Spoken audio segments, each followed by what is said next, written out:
Hello friends, welcome to Rathi's kitchen. நான் உங்கள் ஏமா பேசுகிறேன்.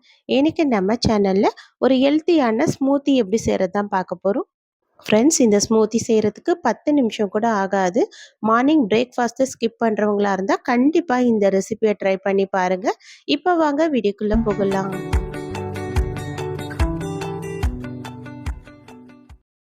ஃப்ரெண்ட்ஸ், இந்த ரெசிபி செய்கிறதுக்காக இப்போ நான் ஒரு மிக்சிங் பவுல் எடுத்துக்கிறேன். இதில் 2 பிஸ்தா பருப்பு சேர்த்துக்கிறேன்.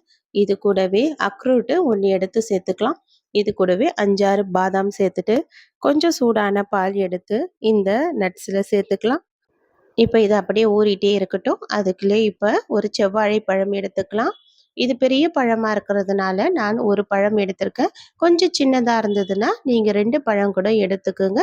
இப்போ இந்த பழத்தை ஸ்லைஸ் பண்ணி அப்படியே ஒரு பிளேட்டில் மாற்றிக்கலாம்.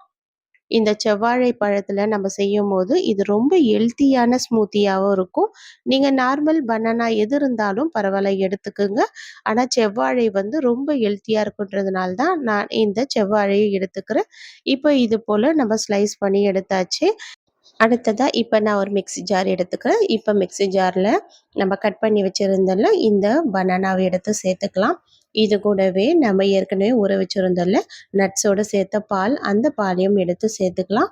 இனிப்புக்காக கொஞ்சமாக நான் நாட்டு சர்க்கரை சேர்த்துக்கிறேன். நீங்கள் சர்க்கரை கூட வேணால் சேர்த்துக்கலாம். இல்லைன்னா இதுக்கு பதில் பேரிச்சம்பழம் கூட சேர்த்துக்கலாம். சேர்த்துட்டு இப்போ இதை நல்லா அரைச்சி எடுத்தாச்சு. அரைச்சி எடுத்ததுக்கு அப்புறமா இதில் நல்லா கூலிங்கான பால் எடுத்து சேர்த்துக்கிறேன். திக்கான பால் சேர்த்துட்டு இதையும் ஒரு முறை நல்லா அரைச்சி எடுத்துக்கலாம். அவ்வளோதான், நல்லா டேஸ்டியான ஸ்மூத்தி நமக்கு ரெடி ஆகிடுச்சு. இப்போ நம்ம அப்படியே எடுத்து சர்வ் பண்ணலாம்.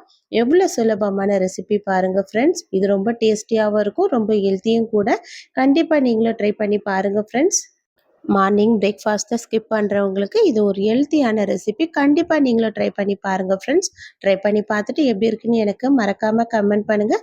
இந்த வீடியோ பிடிச்சிருந்தால் லைக் பண்ணுங்கள். தேங்க்யூ.